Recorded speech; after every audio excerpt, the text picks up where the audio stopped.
Shakti Films.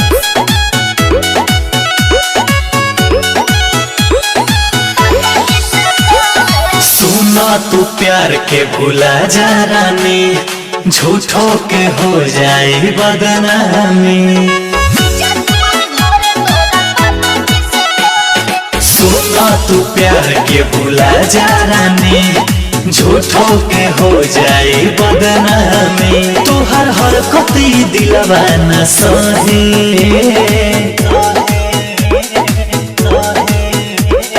काहे ले लो आरे छोड़े के जब रहे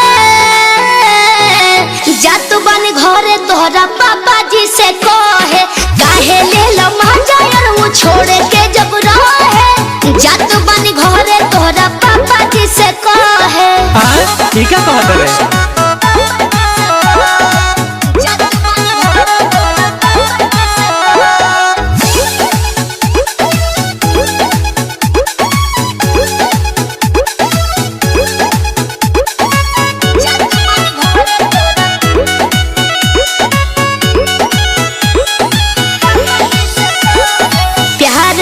यार अब सवाल करम हो, छोड़े के जब कहबो तो बवाल करम हो।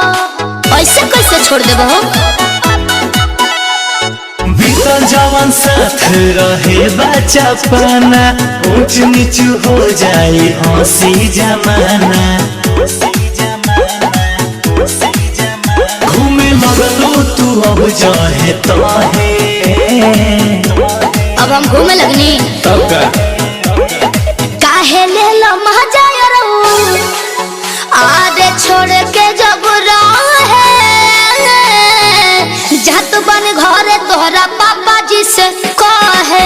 के तोहर बात लोग अखिया से ढोरे जात बन घरे तोहरा पापा जी से कहे।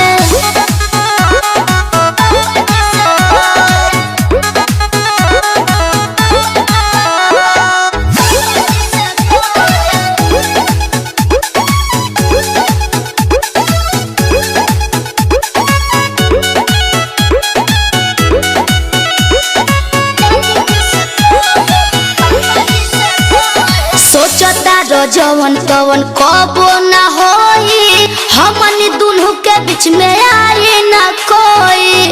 बुझाई कान खोल के सुन लो। समझे के कोशिश कर कहीं हरमेसी, कुल बात जाने ले प्रकाश परदेसी।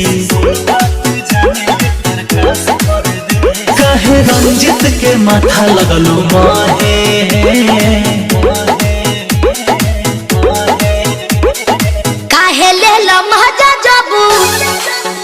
आरे छोड़े के रहे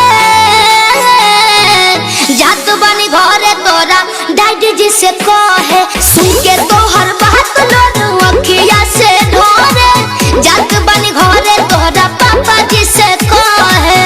घर से निकलवाइए देबे, साधारण मत बुझो।